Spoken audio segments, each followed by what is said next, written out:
My name is Uche Nogo. Always a pleasure to have you join me this morning. I'm not alone. I'll introduce my guest in a moment. Before then, President Bola Tinubu insists that his administration's economic reforms are painful today, but will secure a better future for generations to come. The opposition argues that the policies are worsening the hardship Nigerians are facing today.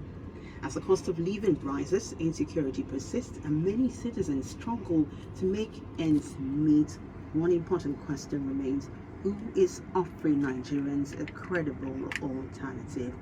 Today, we examine the state of the nation, the role of the opposition, the challenges facing the Labour Party, the wave of defections, and whether the party can still inspire the confidence enjoyed in 2023. This is the Civic Forum. My guest today, joining me first, is Comrade Anselm Eragbe, the National Financial Secretary of the Labour Party and the party's Edo North Senitorial candidate. Welcome, sir. Oh, it's my pleasure to be here. Thank you so much. Comrade Eragbe, Anselm. Thank you so much for joining us. Also joining us is Comrade Chief Eze Oko Splendor, the Labour Party governorship candidate of Ebony State. You're very welcome, sir. Thank you so much. It's my pleasure being here. Welcome, gentlemen. So we're going to go straight to our discussion. President Tinubu says these reforms are necessary and that future generations will benefit from them. Do you believe that Nigeria is on the right path, or has this administration failed to deliver on its promises? I'll start with you, Comrade Eragbe. Well, thank you very much. Eragbe Anselm, the Edo North Senatorial candidate of the Labour Party and the National Financial Secretary, Labour Party. First and foremost, let me, with the benefit of hindsight, I would say unequivocally that the government, notwithstanding that I am an opposition politician, is in the right track. It's on course, basically. Because if you look at the antecedents, the history, where Nigeria is coming from, we lost it long ago. So it requires a bold initiative, bold leadership to put the foundation at right all over. They have taken major decisions. For instance, if you look at the matter of subsidy removal, the effects really are not palatable as it were now, but the long term, in the long run, certainly the nation will be better for it. Now, there are a lot of reforms also the government has taken a bold initiative. For instance, look at the FX unification. Of course, part of the advantage of that policy is that it brings about a lot of investment, foreign investment confidence, building. A lot of infrastructural works are also ongoing. Major ones, for instance, the Lagos-Calabar Coastal Highway and so many others. Okay. So, yeah.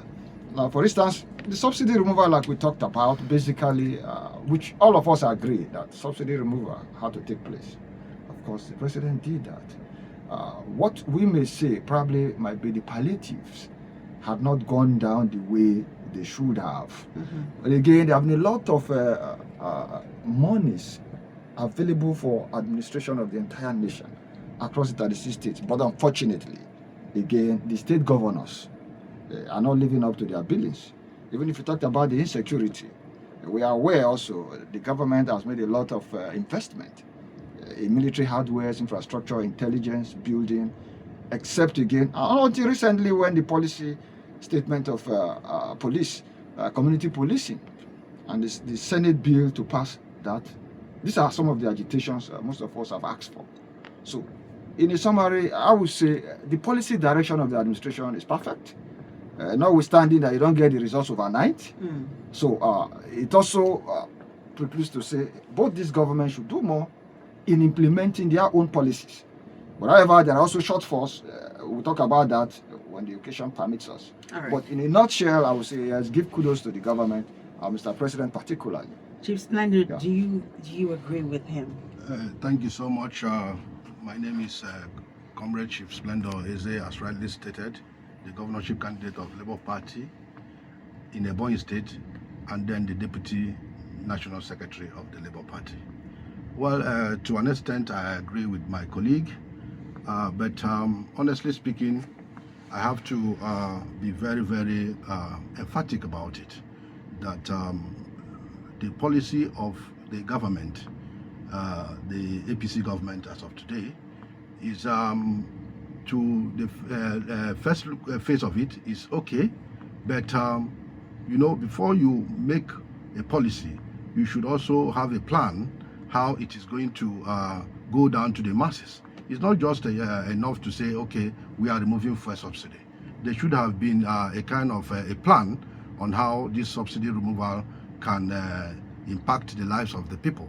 I can say categorically here that Nigerians are not feeling very well about this fuel subsidy removal, because if you look at the effect of the commodities in the market, you will know that the price has gone high, and all this tells negative to the life of Nigerians. I am of the opinion that the president should look into a way of ameliorating the suffering of Nigerians, because no matter how beautiful your policy and program may look like, if it doesn't have a direct positive effect on the life of Nigerians, I don't think that it is something worthy to be applauded. So I join the federal government to, in as far as they are bringing in beautiful policies, they should also look for a way that it shouldn't cause more crisis to the life of Nigerians. Okay, Thank you so so much. Comrade Chief Splendor, this question is to you. Nigerians continue to battle inflation, as you have said, rising fuel prices, unemployment, and insecurity. If the Labour Party were in power today, what are the 3 immediate things your government will do to reduce the hardship?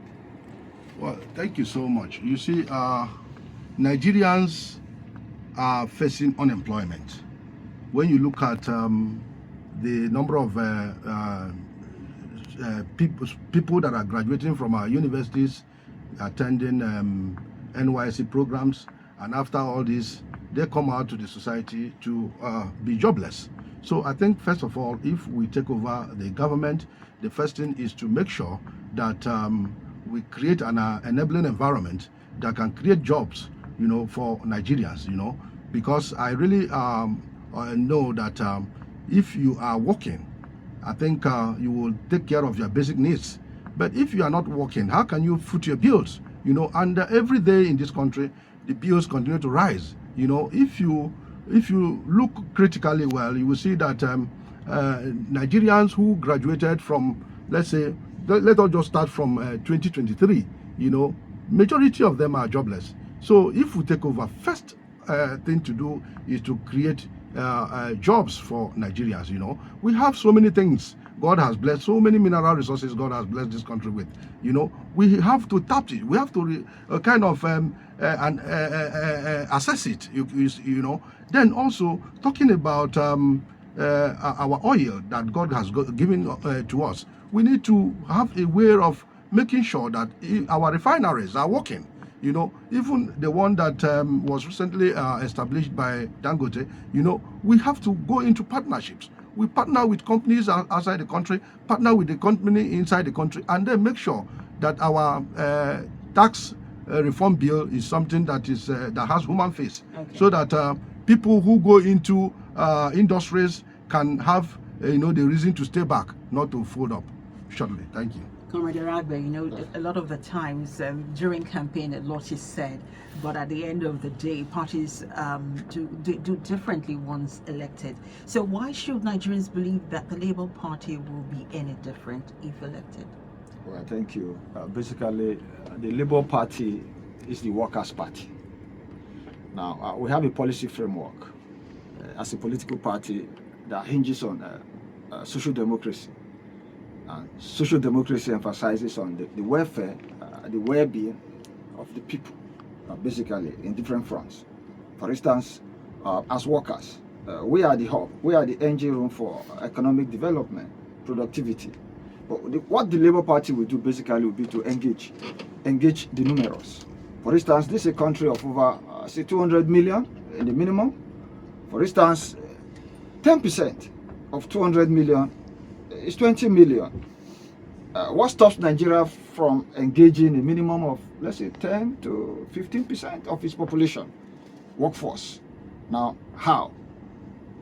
Nigeria is a land of over 923,000 square kilometers. 70-80% of that land mass is arable.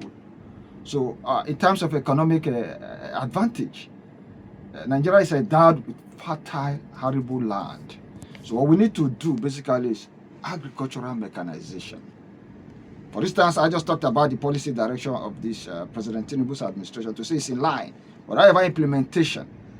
For instance, what does it take to engage a minimum of 1 million people per state? So 1 million per state, or 333,000 or 350,000 people per senatorial district. For instance, if you look at the policy framework of my campaign structure, even though campaigns have not begun, what we have said boldly is to say in Edo North Senatorial District, where I come from, we are going to